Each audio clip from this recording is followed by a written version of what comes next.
खबरें आलमी मंजरनामे से। ईरान ने रहबर आला आयतुल्लाह खamenei की शहादत के बाद हिज़्बुल्लाह भी जंग में शामिल हो गया।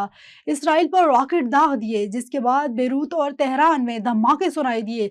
लिबानी के कई इलाकों में अनअखलाकी हिदायत जारी कर दी गई है। ट्रंप ने ईरान की सियासी और अस्करी क़यादत ख़त्म करने का दावा करते हुए अबूरी क़यादत से बातचीत का आंदिया दे दिया है। अमरीका और इसराइल के ईरान पर जारहाना हमले के बाद से खत्ते में सूरत हाल कशीदा है। अमरीका और इसराइल की जानिब से ईरान के न सिर्फ सियासी और अस्करी क़यादत को निशाना बनाया जा रहा है, बल्कि शहरी मकामात पर भी बम बरसाए जा रहे हैं। जबकि ईरान की तरफ से खलीजी ममालिक में अमरीकी फौजी अड्डों और इसराइल पर मिसाइलों की बारिश जारी है। अमरीका और इसराइल के साथ जंग में बरतानिया भी मिल गया है। भारत में ईरानी सुप्रीम लीडर के नुमाइंदे डॉक्टर अब्दुल मुजाहिद इलाही ने शहीद आयतुल्लाह खamenei के महफूज मकाम पर मुंतकिल न होने से मुतालिक अहम इंकशाफ किया है। भारत में शहीद ईरानी सुप्रीम लीडर आयतुल्लाह खamenei के नुमाइंदे डॉक्टर अब्दुल माजिद इलाही ने कहा है कि सिक्योरिटी हुकाम की तरफ से आयतुल्लाह खamenei को बार बार कहा गया कि वो ज़ेरे ज़मीन बंकर में मुंतकिल हो जाए, लेकिन वो नहीं माने। उन्होंने बताया आयतुल्लाह खamenei को किसी दूसरे शहर मुंतकिल होने का भी कहा गया था, ताहम उन्होंने जवाब दिया कि पहले पूरी कौम को किसी महफूज मकाम पर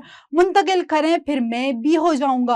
चीनी रोबोट वैक्यूम ब्रांड्स आलमी मंडियों में नुमाया कामयाबी समेटने लगे। आदाद शुमार के मुताबिक गुज़श्ता साल जनवरी से नवंबर के दौरान मगरबी यूरोप में फरोख्त होने वाले तमाम रोबोट वैक्यूम्स में से तकरीबन 60% चीनी ब्रांड्स पर मुश्तमिल है। मज़ीद तफसीलात जानते हैं बेजिंग से शाहिद फराज खान की इस रिपोर्ट में।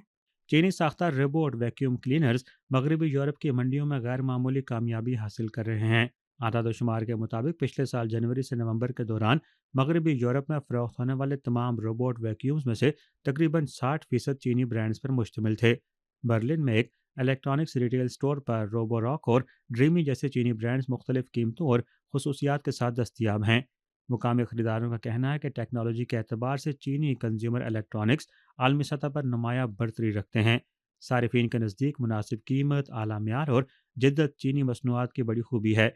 यूरोपीय ब्रांड्स के मुकाबले में चीनी कंपनियां नई टेक्नोलॉजी कहीं ज़्यादा तेज़ी से मुतारिफ करा रही हैं, जिसकी वजह से सारिफीन बड़ी तादाद में चीनी टेक्नोलॉजी की जानिब मुंतकिल हो रहे हैं। मार्केट रिसर्च इदारे इंटरनेशनल डाटा कॉरपोरेशन के मुताबिक इस शोबे में सबसे बड़ा खिलाड़ी रोबोरॉक है।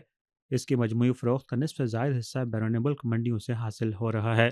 2025 में कंपनी की आलमी तरसीलात 72 लाख यूनिट से तजावज़ कर गई, जबकि कंपनी की मसनूआत अब 170 से ज़ायद ममालिक और ख़ित्तों में फ़रोख्त हो रही हैं और दुनिया भर में 20 मिलियन से ज़ायद घरानों को खिदमात फराहम कर रही हैं। चीनी टेक्नोलॉजी की मदद से घरेलू कामों में रोबोट्स का इस्तेमाल बढ़ता जा रहा है, जिससे मामूलात तर्ज ज़िंदगी को आसान बनाने में भी मदद मिल रही है। Shahid Faraz Khan, A1 TV, Beijing.